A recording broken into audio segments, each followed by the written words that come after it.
지정질문자를 누구로 할까 고민하다가 제가 또 이 조나단 와츠 교수한테 또 너무 초고라 또 책을 받아갖고 할 수 없이 제가 하겠습니다. 저는 한국말로 읽고 그 사이에 이제 와츠 교수는 영어를 보시기 바랍니다. 조나단 와츠 교수께서 좋은 강연을 해주신 데 대해 마음 깊이 감사를 드립니다. 와츠 교수의 강연이 창조적일 뿐만 아니라 많은 정보를 담고 있기에 질문할 것이 참 많습니다. 하지만 시간을 고려하여 크게 세 가지만 질문을 드리겠습니다. 저는 이데올로기가 근본적으로 같지 않은 두 개념을 하나로 동일시하는 오류에서 비롯된다고 생각합니다. 제가 2010년에 교토포럼에서 원의 화쟁 철학으로 발표했을 때 패널이었던 도쿄대 교수가 예전에 평화주의자였던 니시다 히타로가 천황을 지지한 이유를 화쟁으로 설명이 가능하냐고 질문했습니다. 이에 저는 하나는 하이데거가 존재와 총통을 동일시한 것처럼 니시다가 전일과 천황을 동일시했기 때문으로 보인다. 또 하나는 니시다가 불일불이에서 처음에는 불일에 더 초점을 두고 사상을 펼쳤는데 후기로 갈수록 불의에 더 초점을 맞추어 사상을 펼친 것 때문이라 생각한다라고 답변해왔습니다. 호국 불교의 소위 경전인 인왕포국경이나 금강변경에서 불법이 미치는 국토를 소하라라고 했습니다. 한국의 호국 불교는 이 다름과 달리 국토를 국가로, 호법을 호국으로 대체하였습니다. 일본의 황도 불교 또는 황도 선도 유사점이 있다고 봅니다. 정치적이거나 경제적인 이해관계도 영향을 미쳤지만 일본의 황도 불교가 사성제 등 불교 교류를 왜곡한 것은 근본적으로 천황과 붓다를 동일시하고 불일보다 불의에 더 초점을 맞추면서 차이와 다양성을 소구한 데서 비롯된 것이 아닌지요. 두 번째 질문입니다. 저는 막스와 불교가 상호 보완적이라고 생각합니다. 저는 막스주의와 불교의 한계 가운데 대부분이 서로 거울처럼 비추면서 새로운 지평으로 나아갈 수 있다고 봅니다. 탐욕과 이기심을 수행을 통해 없애야 하지만 사회가 변화하고 구조적 폭력도 제거해야 깨달음도 지속됩니다. 이런 취지에서 아시아의 참여불교 이론가들 가운데 상당수가 불교 사회주의를 지향하면서 막스와 종합을 모색했습니다. 하지만 대다수가 당위적 생각이나 목적론에 빠져 있습니다. 현실에 대한 구체적이고 치밀한 분석이 없는 비전이나 유토피아는 허상이거나 망상입니다. 막스주의에서 요체 중의 요체는 폭력적 혁명론이나 사회주의 비전을 펼친 것이 아니라 자본주의 여러 모순에 대해 어떤 사상이나 이론보다 치밀하고 과학적으로 분석한 것입니다. 막스는 토대가 상부구조를 결정한다고 보았지만 이데올로기 등 상부구조를 무시하지도 않았습니다. 참여불교 이론도 불교 사회주의를 추구하면서 막스주의의 사회주의 사상을 종합하거나 아임사 정신에 따라 막스주의를 폭력적 유물론으로 배격하는 데서 벗어나야 합니다. 먼저 21세기 신자유주의 자본주의 체제의 모순을 과학적으로 분석하고 대안을 모색하는 이론으로 활용해야 한다고 봅니다. 저는 그 분석으로부터 새로운 정도사회 구현과 같은 대안이 추출되어야만 구체성을 획득한다고 봅니다. 세 번째 질문입니다.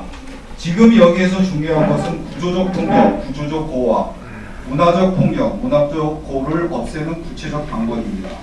필자는 정거장 정비하기 운동, 일토와 마을의 샹카 공동체 만들기, 정치개혁이 그 대안이고 이를 달성하려면 지속적인 투쟁과 인계점을 넘어서는 투쟁을 배합하여야 한다고 생각합니다.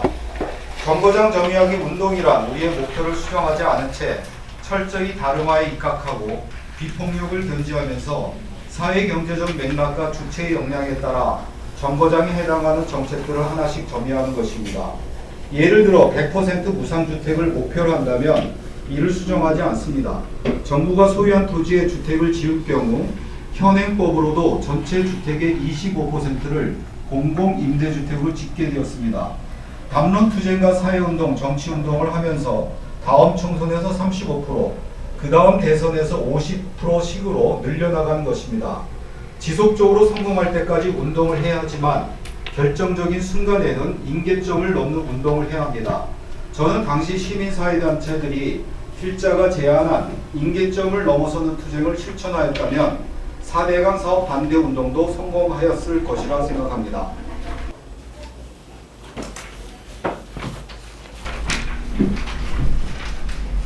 Ready? Yes. Oh. These aren't questions, these are statements. Yes. So Do we want to take questions from the audience? yeah. So we Make it better.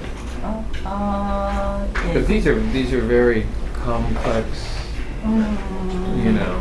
They're not just to be sort of like, well, Nishida said this. 예. 이게 좀 복잡한 질문이어서 시간이 많이 걸릴 것 같은데 차라리 첩중의 질문을 받는 게 어떻겠냐고. 그럴 줄 알았어요. 네, 저렇게 대답이 왔습니다. 네.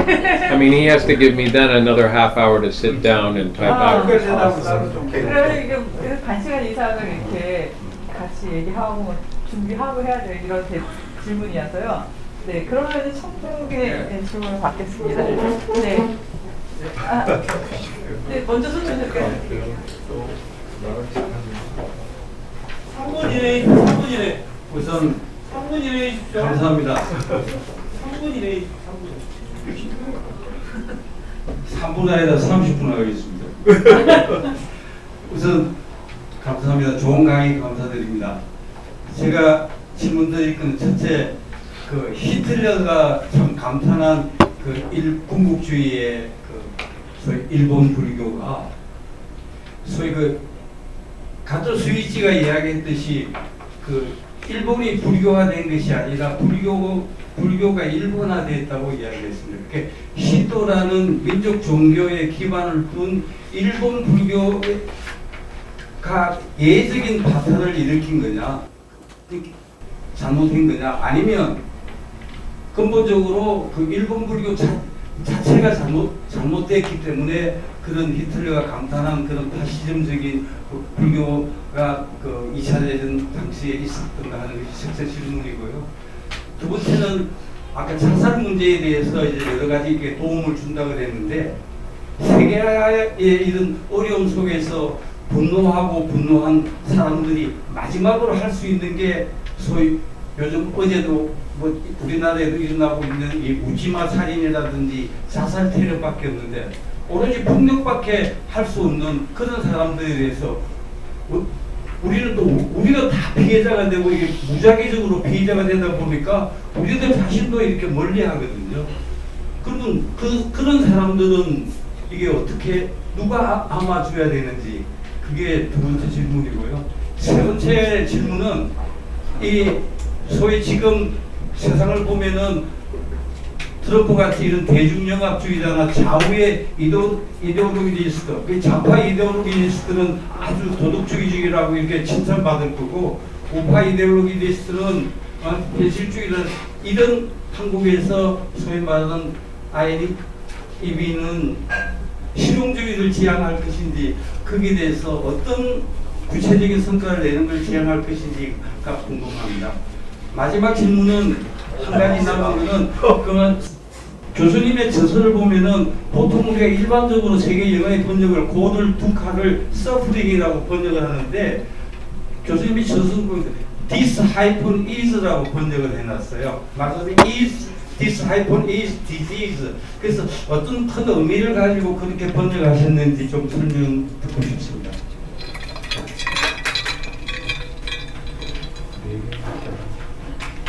Yeah, he had 4 questions.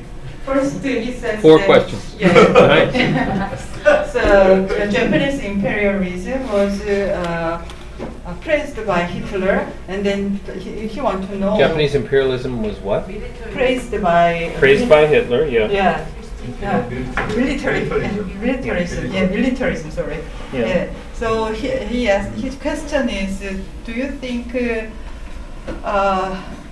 the problem was Japanese Buddhism, or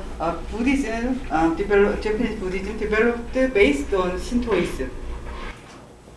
So he thinks that the Buddhism, yeah. So the problem is Japanese problem or Buddhist problem? Let me just do that. But they're inseparable. 그러니까 둘은 분리할 수 없대요. 일본 불교 그거 자체인 거죠. 네. But I can say a little more.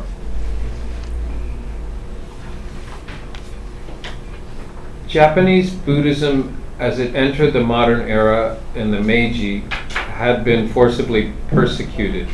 And so it spent a lot of time trying to be part of the system and show that it could contribute to the modern nation state. In many ways, that hasn't even changed today. They're always trying to be like, see, we belong. So they're always sort of like, see, we belong. And what happened during the war is some people were like, see, we belong, but some other people like wanted to help drive the car as well and went too far. Yeah.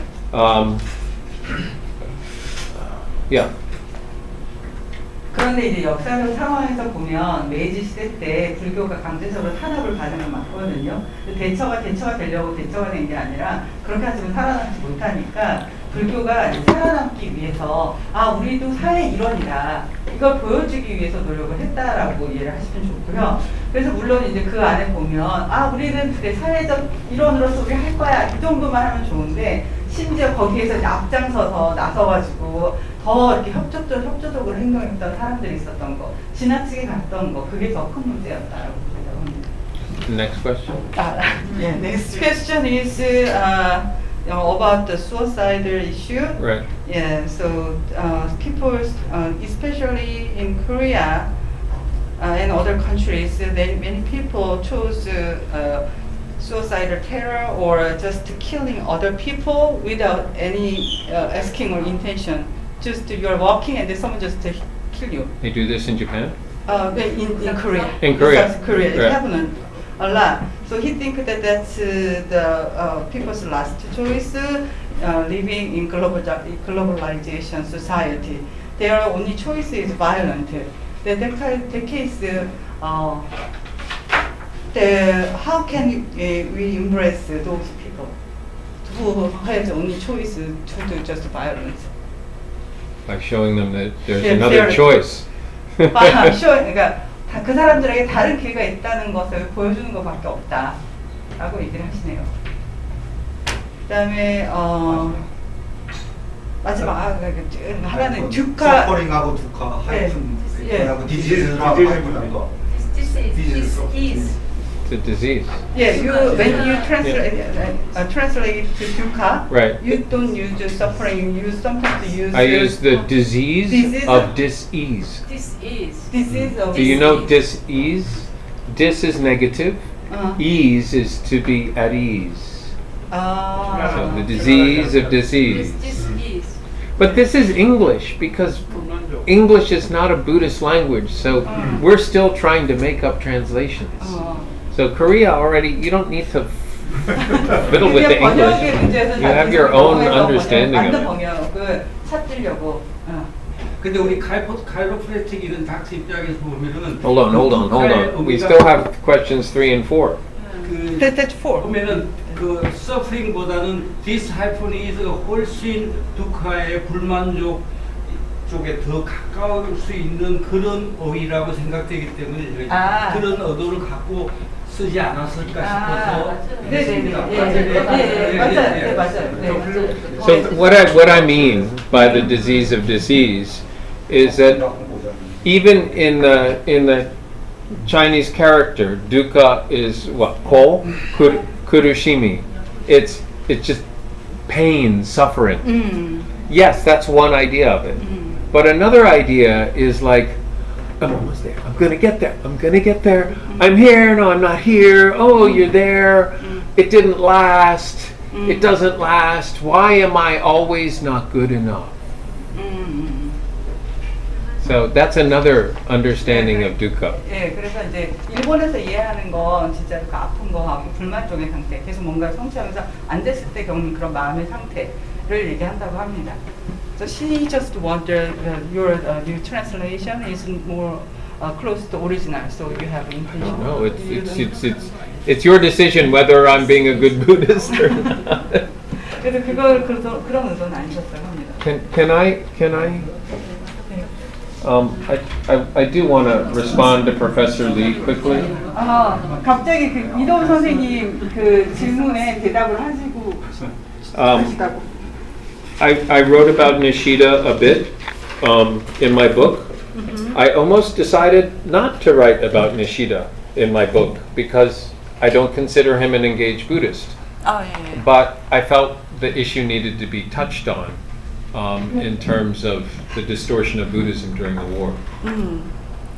그래서 이분이 니시다 때문에 그런 생각을 하신 것 같은데 니시다를 다루지 않았대요 책에서. 그 이유는 니시다는 참여불교자가 아니고 그렇긴 한데 이제 그를 조금 다룬다고 한다면 그러니까 불교를 전쟁 기간 동안에 약간 왜곡시킨 사람으로서 한번 다 언급을 했어야 됐을 것 같다 하시네요.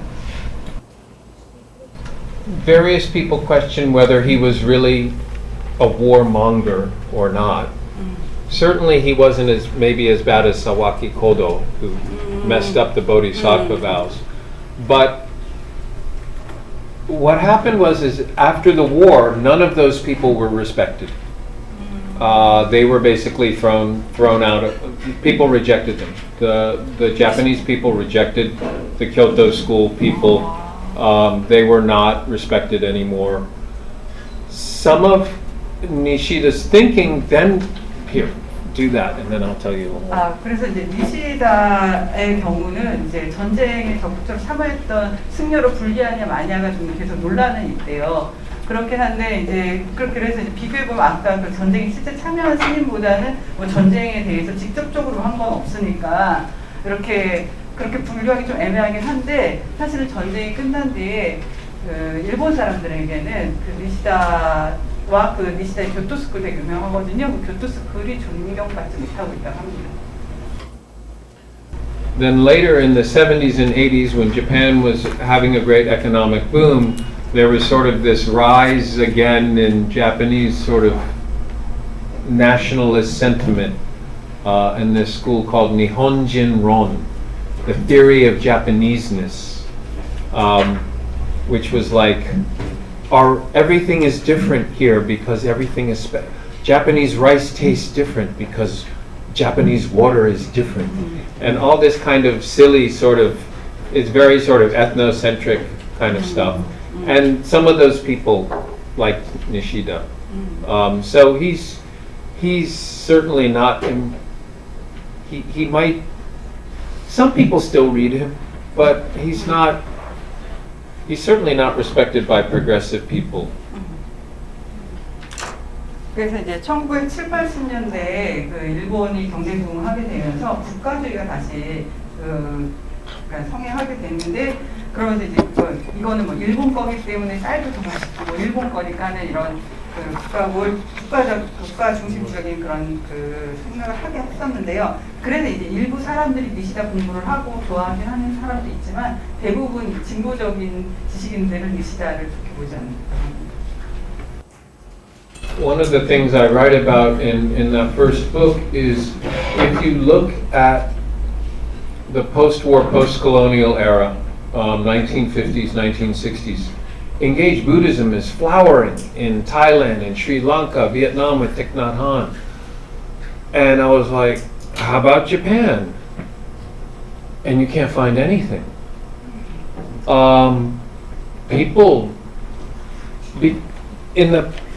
And this is how I explain it. In the colonial struggle, in the anti-colonial struggle, Buddhists worked with the people against the British, against the French, and they gained the trust of the people.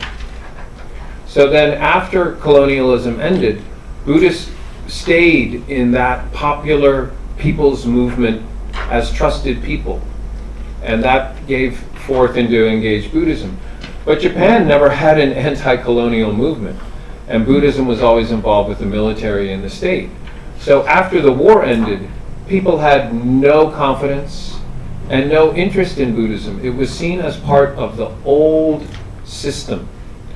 So therefore, in Southeast Asia, South Asia, there are creative intellectuals using Buddhist thought to think creatively, like Marxism and socialism and Buddhism. There's none of that. There's plenty of it before the war, but there's none of that after the war in Japan. 50s and 60s, there are no intellectuals using Buddhism to think creatively about society. It's a major difference between post-war engaged Buddhism in the South and in Japan. 그러니까 전쟁 직후에 1950년대, 60년대에 일본의 어떤 참여불교는 운동이 거의 없었다고 볼 수 있습니다. 오히려 전쟁 전에 더 많이 있었고요. 그렇게 이제 차이가 있는 경우는 이제 1950, 60년대 이제 베트남, 태국, 스리랑카 같은 경우는 참여불교 운동이 되게 잘 진행이 됐는데 그거는 이제 식민지 시대 때 반식민지 운동을 하면서 불교가 이제 대중의 신뢰를 얻었고 그 힘을 얻고 이제 나중에 식민지가 이제 식민지에서 이제 해방된 다음에는 그 신뢰와 함께 이제 대중들과 함께 같이 일을 할 수 있었다고 합니다. 그래서 참여불교 운동이 되게 활발했는데 일본 같은 경우는 다들 역사에서 아시다시피 이제 우리나라를 자기네들이 식민지 당했던 게 아니었고 그래서 반식민지 운동 같은 것이 있지 않았었고요 불교에서 그러다 보니까 이제 불교를 가지고 뭐 이렇게 사회 뭐 개혁이나 뭐 이런 걸 얘기하는 사람들이 별로 없고 그냥 불교는 오래된 그냥 우리의 시스템이었다 이 정도로 받아들였었다고 합니다. The other thing I try to do in the book is show the very creative thought that was happening before the war in the Meiji and the Taisho and the Showa, those periods in the early 1900s. A lot of Buddhists in Japan doing really interesting thought with Marxism, pacifism, anti-imperialism. There are not a lot of them, but there's some. They're important. They're lost in time. Most Japanese Buddhists don't know about them. There was a very good American scholar named James Shields who wrote a book, Against Harmony, that makes a lot of detail of these figures. That's a very good book to read. So it's very interesting. It's much more dynamic pre-war, post-war. Japanese rarely use Buddhist thought to think in an alternative way, which is very different from parts of the South. 그래서 이제 메이지 때나 1900년대 이럴 때는 이제 불교를 활용한 되게 창조적인 생각, 진보적인 생각들이 많았고 막시즘 같은 것들, 뭐 염세주의 이런 것들하고 다 결국 뭐 반제국주의 이런 것들과 함께 불교를 활용한 창조적 생각들이 많이 나왔는데 그 이후에는 잘 나오지 않았다고 합니다. 그래서 이제 그거에 대해서 이제 미국 학자 제임스 쉴즈라는 분이 어게인스트 하모니라는 책을 쓰셨다고 합니다. One more.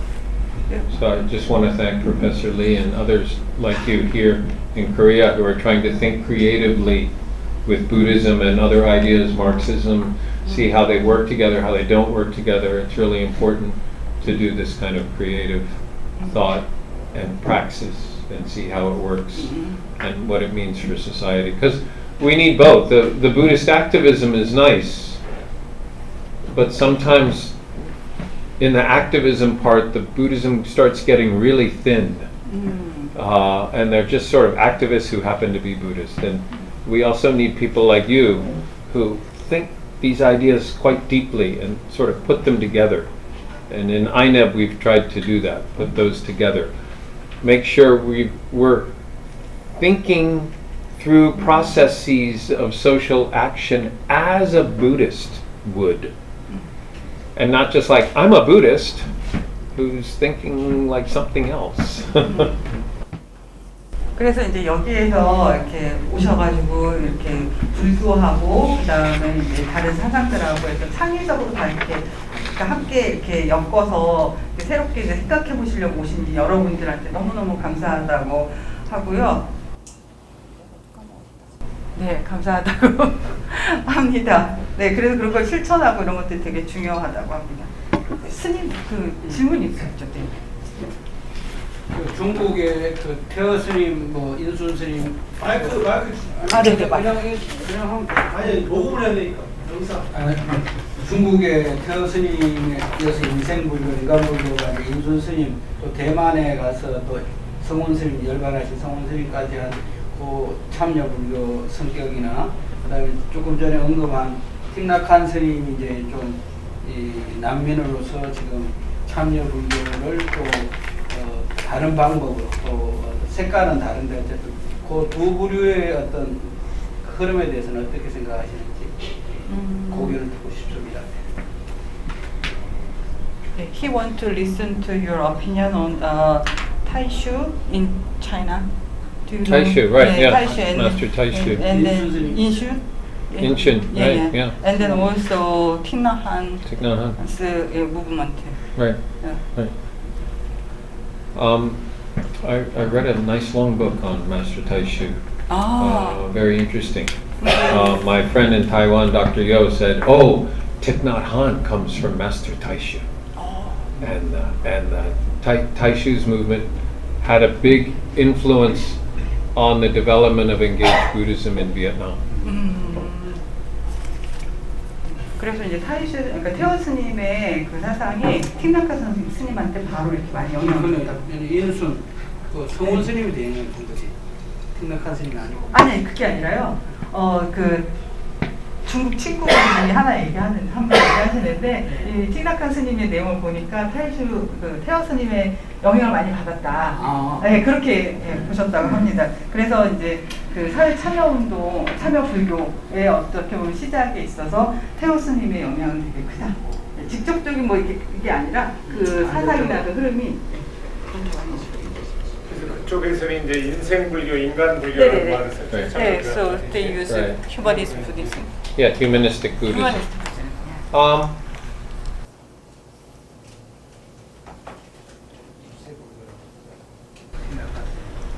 I find Master Taishu was very engaged in being critical about the social system. I find that that's become a bit watered down in Taiwan. Most of the engaged Buddhism I find in Taiwan is about helping individuals, but not talking about structural violence.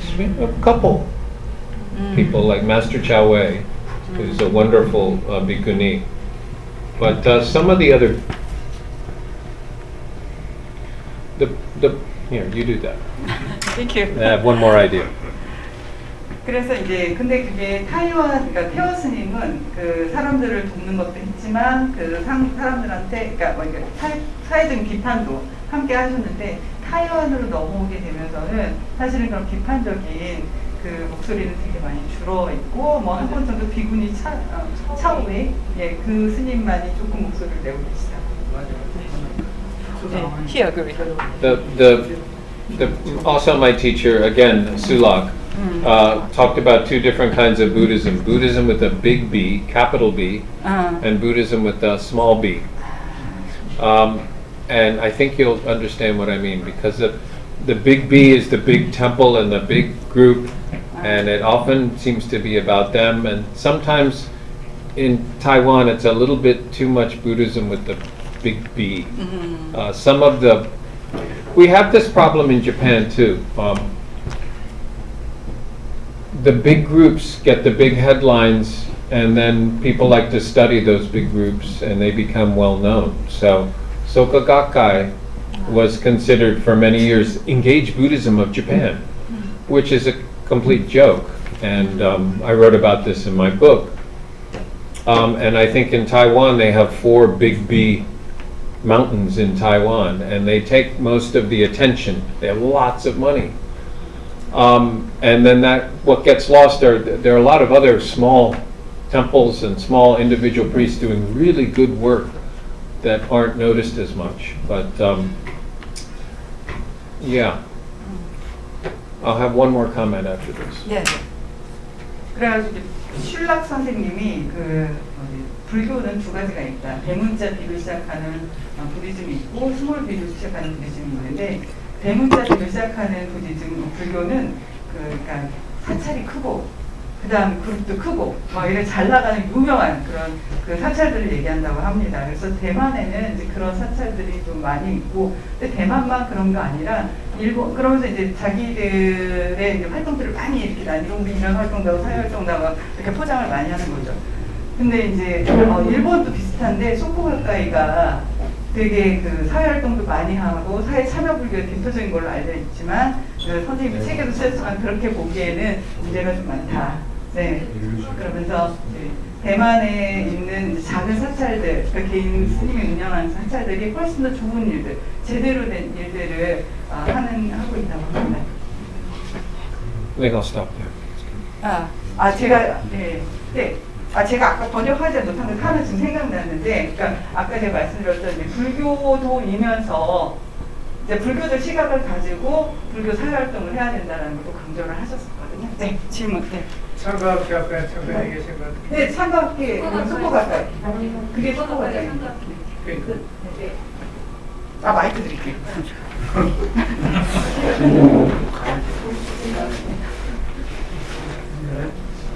자료집 13쪽에 보면 그 니시카와 교수가 그 가이후츠를 가이하츠라고 읽다고 하는데 한자로는 차이가 없어요. 그래서 이게 어떤 차이가 있는지 궁금하고요. 두 번째는 그 생태에서 정보로 그래서 이제 그 어떤 꾸준히 해야 되는 자본주의 체제 내 반자본주의 활동에 대해서 공동체 이런 얘기 하시면서 에너지를 기반으로 한 공동체를 하셨는데 사실 이제 한국이나 다른 데서 보면 이런 그 전환 사회를 말하는 공동체가 대부분 농업이나 식량 문제를 기반하고 있는 공동체 운동이 많은데 좀 특이하거든요. 에너지를 기반으로 한 공동체가. 그걸 좀 왜 그렇게 하시는지 궁금하고요. 세 번째는 그 불교가 이제 새로운 비전을 제시해야 되는데 사상적으로 여기서 어떤 구조적인 얘기를 좀 하셨는데 사상적으로 저는 이제 개인적으로 생각할 때 불교가 인간 중심주의라고 하는 기존의 그걸 넘어서는 개념이 불교에는 중생이라는 개념이 있잖아요. 인간을 넘어서 인간도 중생의 일부이고 포함되어 있고 그래서 이 인간 중심주의의 한계를 넘어서는 그런 사상운동을 정리하는 게 지금의 어떤 비전을 기시는 중요한 부분이 아닌가라는 생각하는데 어떻게 생각하십니까? 네. Her first question is over there. Yeah. He translated Kaihots and Kaihatsu. Right. So what's the difference? The Chinese character is the same. Aha. Yeah. So it's a play on words.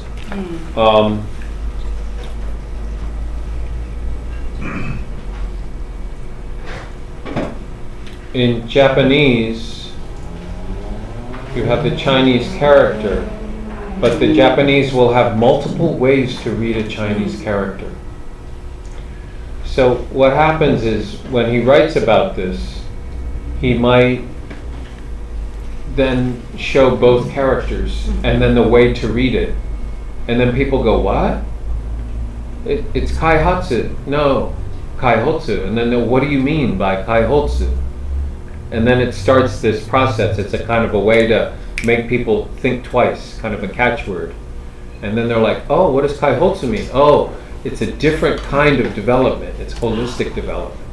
So it's just a very clever way to take the term and kind of flip it and make it understood in a different way. So it's not become popular in Japan, but among Buddhists now it's becoming more well known, this different way. When we say Kaihotsu, people are like, oh, Kaihotsu, yes, that means holistic Buddhist development. 그러니까 일본어에서 한자어를 읽는 방식이 여러 가지가 있거든요. 같은 한자어도 보통 카이하츠라고 읽는다고 합니다. 근데 이 사람이 이걸 서로 카이호츠라고 하니까 왜 카이호츠? 이렇게 하면서 이제 사람들이 궁금해하잖아요. 그래서 한 번 더 생각하게 하고 그러면서 그러면 이게 어떤 종이냐? 다른 종류의 개발을 얘기하는 거다. 그럼 다른 종류의 개발은 뭐냐? 불교적 관점에서의 어떤 종합적이고 전체적이고 조망하는 개발. 그거를 이제 홀리스틱 디벨롭먼트라고 해서 그렇게 생각하게 하는 거고요. 뭐 이 사람의 의견이 대중적으로 완전히 유명해지거나 이건 아니지만 불교도들 사이에서는 이제 점점 이제 불교적인 개발을 이제 지칭할 수 있는 생각하고 있다고 합니다. So this is just the important role of intellectuals like Professor Lee, Professor Nishikawa, to reimagine and help change our language, help change our way of looking and understanding things. This is very important. This is what I call the cultural shift, as well as the structural shift. We can go around and scream and shout, and try to get the government to do things, but we also have to change awareness, change consciousness, and people go, oh, yeah, we could have developed. So it also goes against the idea of Buddhists are anti-development. We should be no electricity, just live in a simple hut. It's like there's still an idea in Buddhism of material need, but it's holistic. So we can reimagine what this means, because development for so long is only materialistic in this capitalist, communist society. So anyway, it's just an intelligent way to make people rethink. 그래서 이거는 어떻게 보면 지식인들이 하는 그러니까 개념을 재규정하고 하는 과정 속에서 사람들의 어떤 그 의식과 문화를 바꾸고 나가서는 이제 사회적 구조까지 바꿀 수 있는 좋은 사례라고 생각을 하신다고 합니다. 그래서 이제 보통 불교라고 하면 반 개발 이렇게 생각을 하기가 좋은데 오히려 다른 종류의 개발을 불교에서 이제 요구한다라고 이렇게 생각을 전환시킬 수 있다고 합니다. The second question. Her question is usually in Korea when we do anti-capitalism movement, we're thinking about farming and then what's that? Food movement. But this case, in Japan's case, they emphasized the energy, based on energy. Is there a special reason?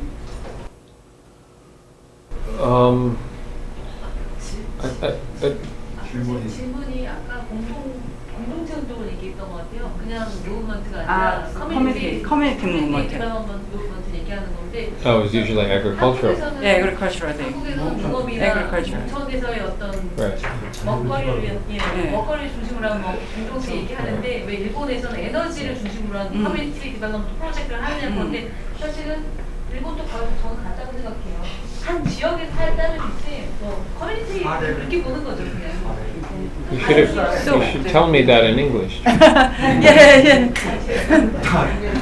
하시면서. 됐어. 교수님 세 번째는 Okay, let me. Reverend Okochi is one example Yes, 그게 하나의 이분이니까 of many. What I love about his example is it's in the middle of a big city. We all think, oh, alternative community development. Let's move out to the countryside. Many Japanese groups now, they've moved out to live by Mount Fuji, give up all their money, live on the farm. There are many groups like that. Actually, a little bit of a problematic tendency with Japanese. They don't want to fight the system, so they run away from the system. So they go to the farmland in the countryside and they build their own little society. Has no impact, no social change, no impact on how society is structured. That's what I love about Okochi. It's in the middle of Tokyo and it's having an impact on. That's one of the problems of this kind of retreat mentality. It's fine. Make your farm out in the countryside, but also engage in the system because you need both. 그래서 대부분은 사실은 외곽에 나가서 자기네들만의 공동체를 많이 한대요. 사회적으로 이렇게 연결도 별로 안 하고 그 변화도 많이 이끌지 못하고. 근데 이제 그게 이제 일본 사람들의 성향이기도 한 것 같다고. 시스템에 저항하기보다는 조용히 자기 것을 만드는 거. 그래서 이제 이분이 주목하신 거 아까 그 에너지 하신 그분 같은 경우는 동경한 가운데에서 그런 커뮤니티 작업을 하고 계시는 상태에서 공동체 작업을 하시는 상태에서 또 그것에 영향도 바로 줄 수 있고 하는 점에서 사례로 가져온다고 합니다. 네. 두 분 저쪽 먼저 하셨나요? Yeah, people shouldn't get 3 or 4 questions. They should only get 1 question 네, each. 세 번째 세 번째 저기 그림의 고를 설명하신 인간으로 표현을 해가지고 해주셨는데 그 아랫부분에 보면은 어떤 그 사회적인 문제 같은 것들 있지 않습니까? 뭐 하우나 와이 이거를 지금 이제 공동체 사회에 있는 것보다는 정치적인 것, 사회적인 것 이런 그 직접적으로 하지 않는 이유는 무엇인지 예를 들어 정치가를 하라, 행정가를 하라 이렇게 하지 않고 어떤 그 공동체 사회를 리딩해라 이런 식의 어떤 그렇게 하는 이유가 무엇인지가 좀 궁금해요. 직접적으로 하지 않고.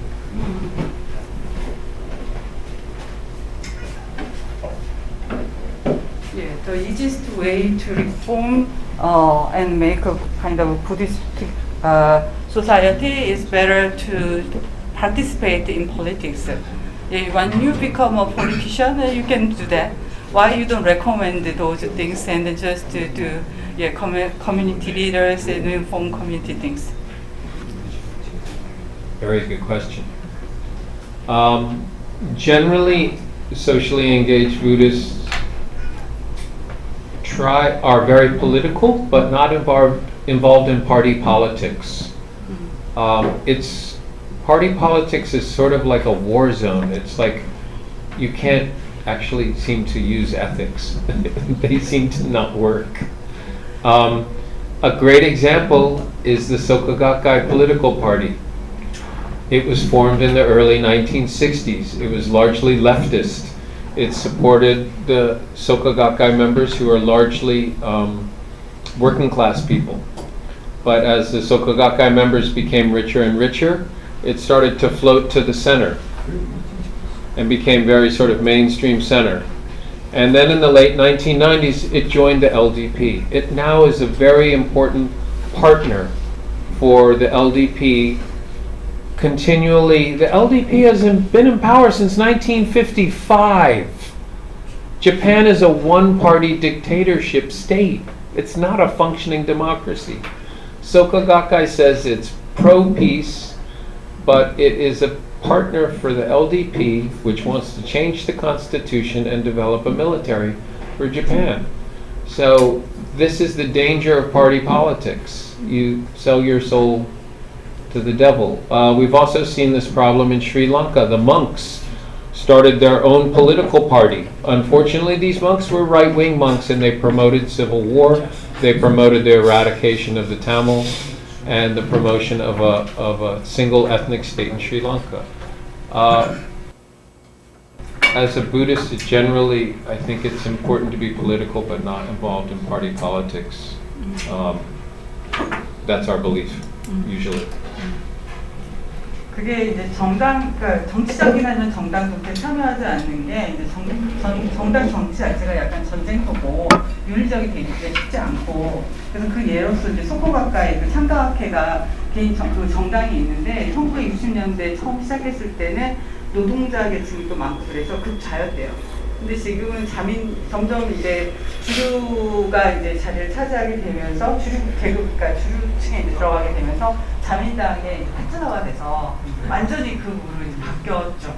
그래서 이런 식으로 타락하기가 쉽고, 그 다음에 스리랑카에서도 이제 불교에서 이제 정당을 만들었는데 그게 완전히 그 보수 쪽으로 또 활동을 많이 했다고 합니다. 그래서 이제 정당에 이제 참여하게 되면 불교 제대로 된 어떤 그런 걸 할 수가 없기 때문에 권하지 않습니다. 녹음을 해야 된다니까. 네, 장시간 고생이 많으시고요. 두 가지만 질문을 드리겠습니다.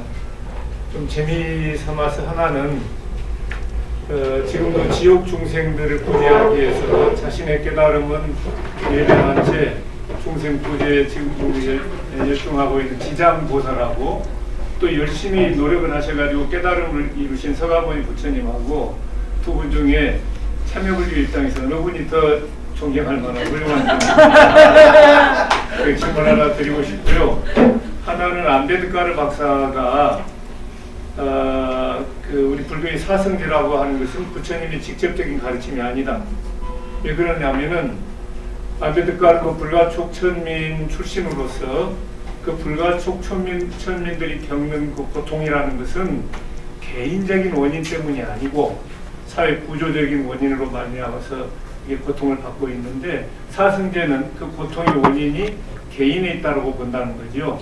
그래서 안베드카르가 사성제는 부처님의 직접적인 가르침이 아니다라고 했는데, 우리 와치 교수님 어떻게 생각하시는지 짤막하게 답변 부탁드리겠습니다. Yeah, you know the Jijo Bosatsu. Jizo So Bosatsu. yeah, he kind of suspend his enlightenment to save, to suspending his enlightenment to Right. save the people in the hell.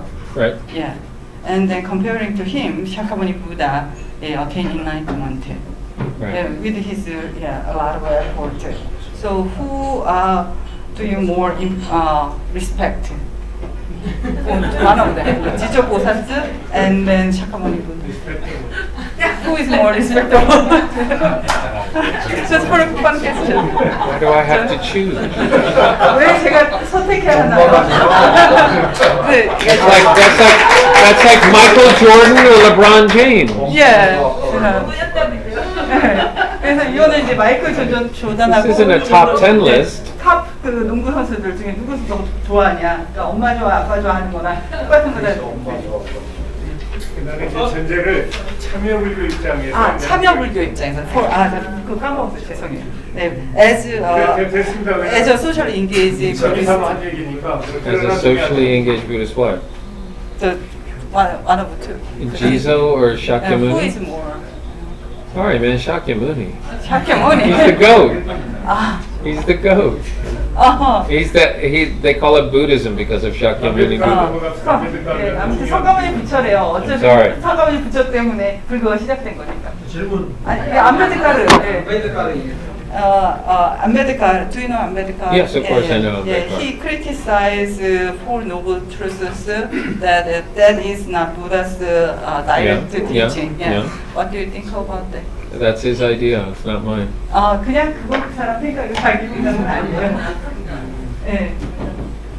질문 있습니다. 그러면 사성제를 어떻게 생각하는가까지 얘기를 해야 될 것 같아요. So 그거 아니 인정하지 않는다는 얘기. 네. 본인은 아니고. 본인 인정하고 네, 본인 부다의 가르침을 하고. 그건 안 받은. 그거 토대로 어제 워크숍을 했잖아요. I mean, I can't remember why he criticized the Four Noble Truths. There was something about it. Yeah, because the Four Noble Truths too much just emphasize on individuals' suffering. Well- the cause of suffering is by individuals. So this kind of goes back to Professor Lee's comments, you know, that we shouldn't like disparage Marxism. We have to talk about how you define these things. So I think you can define Marxism in a certain way that is like, I think Marx's ideas are great. Marxism is quite problematic.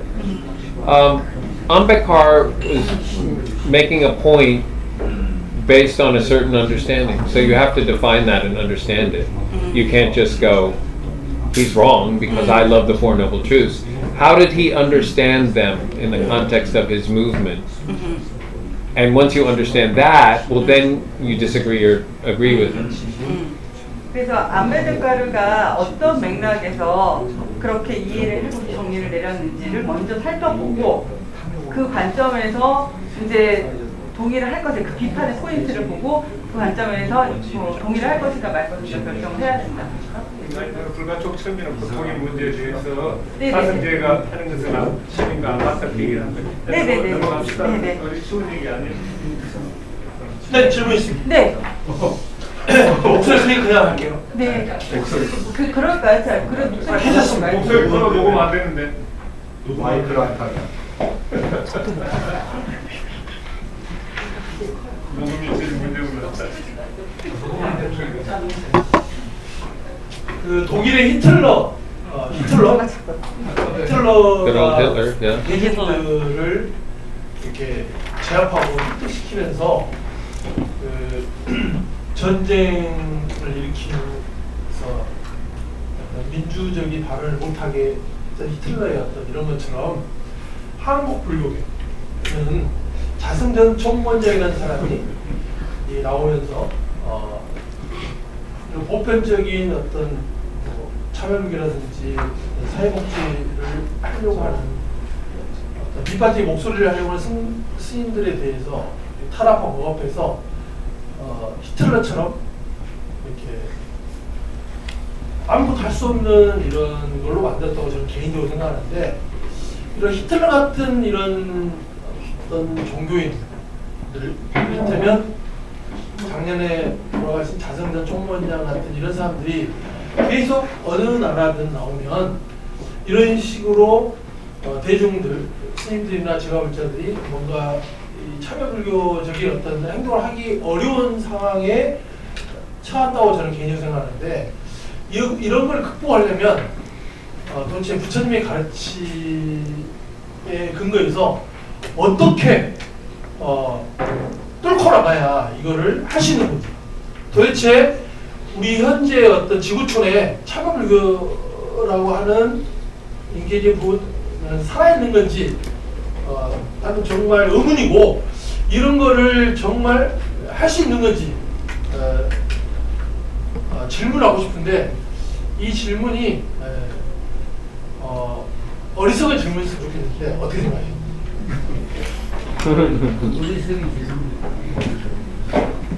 아니 또 우문현답이 있을 수 있으니까. 네, he mentioned Hitler because we had a high priest who has suppressed people's voice. We had a what? We had a high priest, a Yeah. Buddhist priest who suppressed people's voice. In Korean history. Recently, yes, sir. A high priestess. The high priest, the Buddhist, A monk. a monk. Director of Jogi Order. Yeah, director of Okay. Jogi Order. 자승. Yeah, Yeah. Jasung. Have you ever heard his name? No. Yeah. So he's like Hitler? Yeah, he wielded his He's power. he's for the his- Hitler of Jogyesa. Yeah, Nice. Jogi Order. So he wielded his power very strongly, and then kind of persecuted Right. the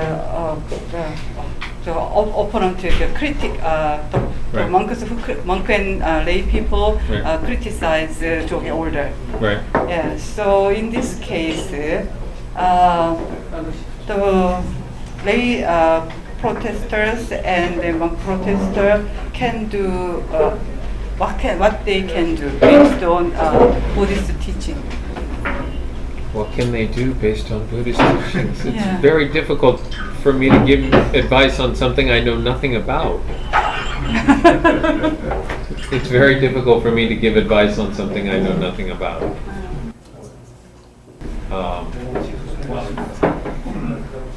So it's that kind of suppressing or the persecution happened in other words. It happens everywhere, but the whole point of Buddhist ethics and Buddhist action is contextualization.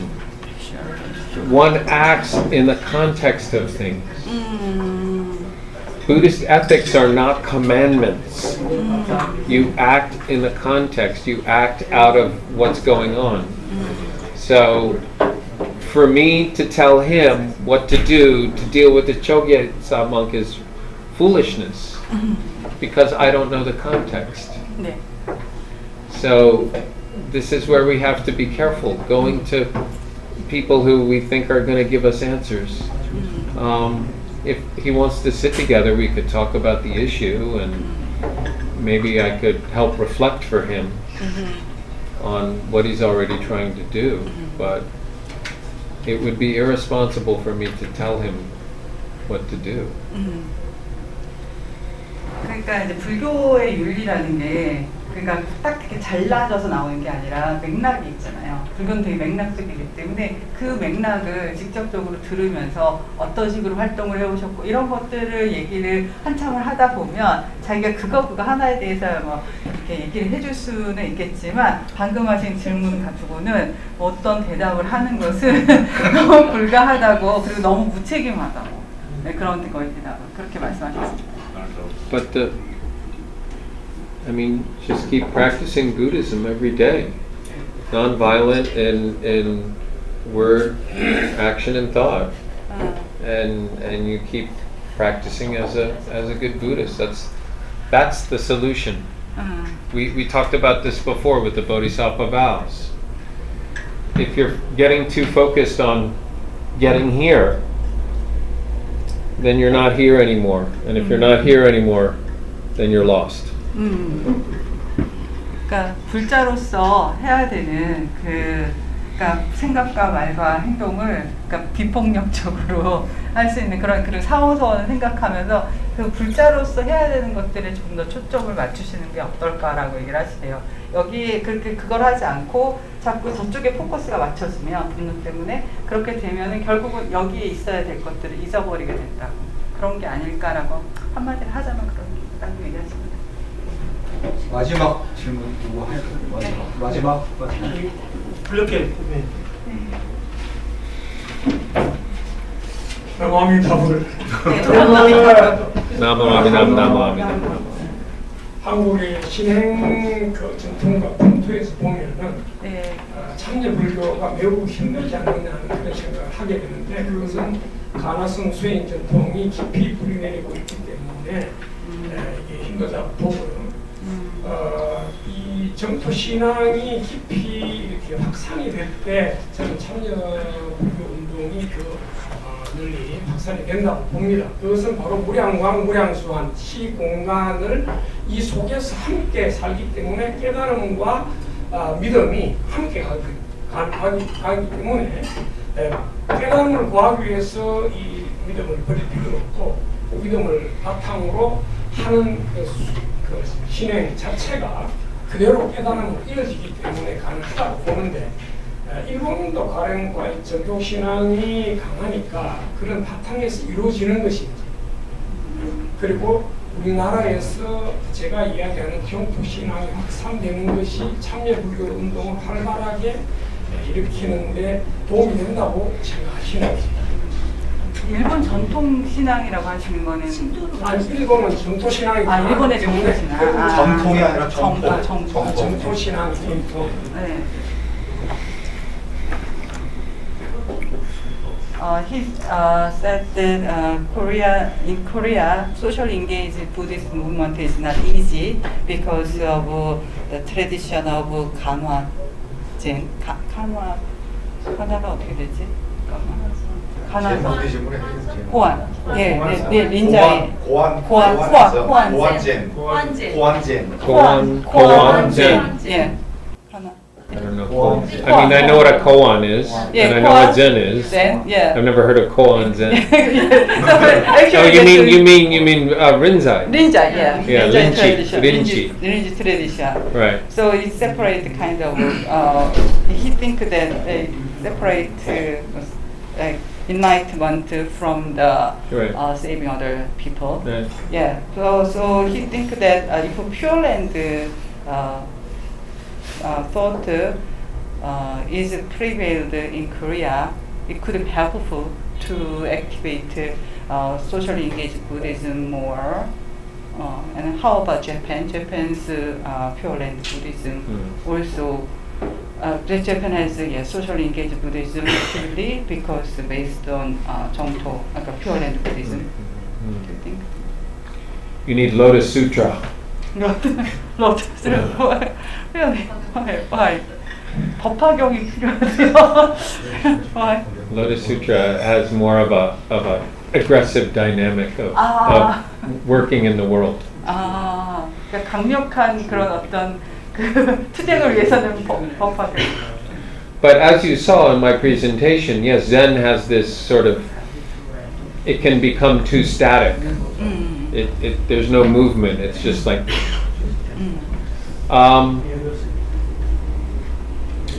Japanese Pure Land, not necessarily. It's complicated. Japanese Pure Land can be not engaged because this world doesn't matter. It's a hopeless mess. Namu Amitabha. I'm going to the Western Pure Land. Give up on this world. There's no hope. 그래서 이제 선은 정적이고 좀 그러다 보니까 이제 활동 이런 부분이 이제 사회 참여나 이런 부분들을 안 할 수가 있고요. 근데 일본의 정토종 같은 경우는 이 세계는 완전히 더럽혀진 세상이고 여기를 이제 버리고 정토로 태어나는 걸 목표로 하기 때문에 거기 깨달음은 없기 때문에 사회 참여 불교하고는 사실은 별 관련이 없다고 합니다. 그 이유는. In Japan, the Pure Land tradition got separated from the Lotus Sutra tradition, which tended it to be more disengaged from a theological standpoint, it's not as engaged because the Lotus Sutra helps the Pure Land idea to be Pure Land in this world. That's from a purely theological standpoint. 이론적으로 보면 이렇게 그 정토종하고 정토진종 이렇게 나뉘거든요. 그래서 이론적으로 보면 이제 로토스, 그러니까 법화경을 이제 수용했던 쪽에서 훨씬 더 그러니까 정토를 이 세계로 내려놓는 것을 강조하기 때문에 네, 그런 사회 참여운동하고 연결될 가능성이 더 높다고 합니다. Now, from a historical standpoint, Pure Land Buddhism was the most radical because it's the most radical teaching. As itself, it said, we're all fools, no one gains enlightenment, the monks and the lay people are equal. It's a spiritual democracy. Worst goes first. Amitabha saves the worst and the downtrodden and the weak. So it became a what's called liberation theology. You know, liberation theology in Christianity for the masses. And 150 years after Honen and Shinran lived, it led to these peasant rebellions. And the peasants rose up against the samurai who had embraced Zen and started these, basically the biggest or closest thing to a Japanese people's revolution. And so for like 100 years, the Pure Land groups became very powerful grassroots revolutionary organizations. But also the Lotus Sutra group, the Nichiren groups were like that too. They were with the merchants. And yeah, so Pure Land is, Japanese Pure Land definitely has a to it. But all of them became too big and too close. And Jodo Shinshu intermarried, their monks intermarried with the imperial family. So during the war, they were very pro-war because the high top Jodo Shin priest was married into the emperor's family. So big Buddhism, terrible. 네. 근데 이제 역사적으로 보면 예전에는 이제 그러니까 조동종족, 정토종족이 이렇게 정토종족이 되게 급진적이었다라고 합니다. 그래서 그 내용을 보면 결국 모든 사람들이 구원을 이렇게 정토에 태어나는데 계급과 상관없이 다 거기서 태어나고 특히 이제 하층 계급이 더 이렇게 남한부터 열심히 해보면 더 먼저 구원받을 수 있는 구원론에 가까운 그런 종교인데 평등적 구원. 그래서 그 안에서 그 영적인 평등을 이제 보여주기 때문에 되게 매우 급진적인 그 사상을 가지고 있다 할 수 있고요. 그리고 이제 혼인 이후에 창시자의 혼인 이후에 농부들이 이제 봉기를 일으켰거든요. 그러니까 선을 신봉하고 있는 무사계급에 대항해서 그러면서 이제 한 100년 동안 매우 이렇게 정토정이 셌다고 합니다. 힘이 있고.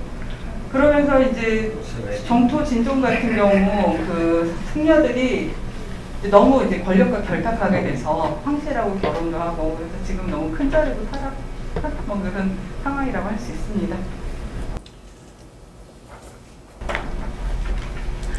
So there are no perfect answers. There's just always practice, practice, practice. Engaged Buddhism is just like regular Buddhism. If you don't keep practicing, you lose your compass and you get a big ego and you become a big problem. And so on an institutional level, something that starts off as a beautiful people's movement becomes some giant temple that oppresses people. So practice, it's every day, all the time. 그래서 이제 마지막으로 할 얘기는 참여불교자로서 한다고 해도 불자로서의 수행을 계속 해야 되는 거고 그걸 안 하게 되면 나침반을 잃어버려서 그냥 이렇게 정말 처음에는 작게 아름답게 시작했던 공동체가 이제 큰 단체가 되게 되면 사람들을 이제 억누르는 그런 단체가 되버리고 그다음에 각자의 그 에고가 너무 커질 때 자아가 너무너무 커지게 되기 때문에 그런 나침반을 잃지 않기 위해서는 수행을 열심히 해야 된다라고 말씀해 주셨습니다.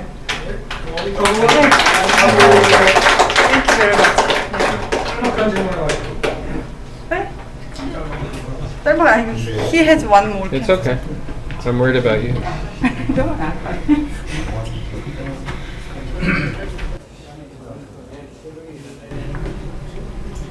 오늘 박사님 그 말씀 듣고 많은 Why don't you stay? 영감을 좀 얻을 것 같아요. 한마디만 한 가지만 묻겠습니다.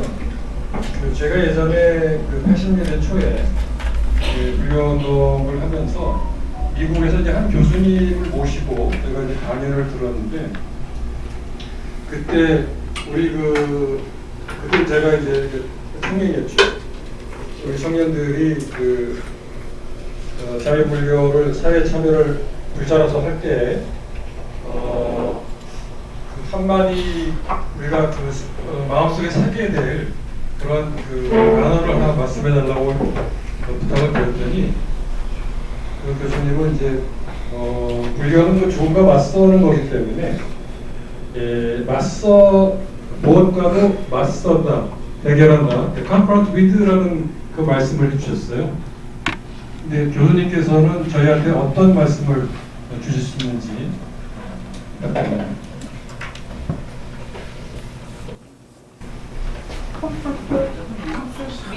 confront with.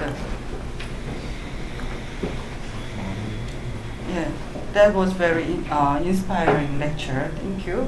And he was in the Buddhist movement in 1980s. And that time they invited one professor in America, and then asked him leave us one words to keep in mind. And at that time he says that Buddhism confront death. So Buddhism what? Buddhism is confronting death. Yes. So yeah, confront with something. The last word, yeah. Confronting something. Confronting something, yeah. So what would you give us one word to keep in our mind? 거기에 덧붙여서 네. 히틀러 같은 사람, 윤석열이라든지 자승전 청문회 같은 사람 있다면 어떻게 하는지 추가로 만들까요? 그거는 나중에 구체적인 디테일하고 텍스트, 디테일하고 컨텍스트. 그러니까 what kind of words do you want to left us to keep in our mind? What important one words? I don't know. I already did it. So this. Sorry, this is a little sacrilegious, but this is what the Buddha did. The Buddha was on his deathbed, and Ananda said, oh, "You're dying. One last word. What's the secret?" And he's like, "I already told you everything. There's nothing else. I haven't held anything back." Yeah. So I guess, what were the last words of the Buddha? Strive on diligently with your practice. I've been talking for 2 hours. You want me to say more? 그러니까 이미 부처님도 돌아가실 때 아나님 한 말씀만 해주시면 이미 다 얘기했다라고 하면서 이제 열심히 수행해라 이렇게 얘기하셨던 것처럼 자기도 이미 2시간 동안 얘기했고 수행하시라고 프랙티스.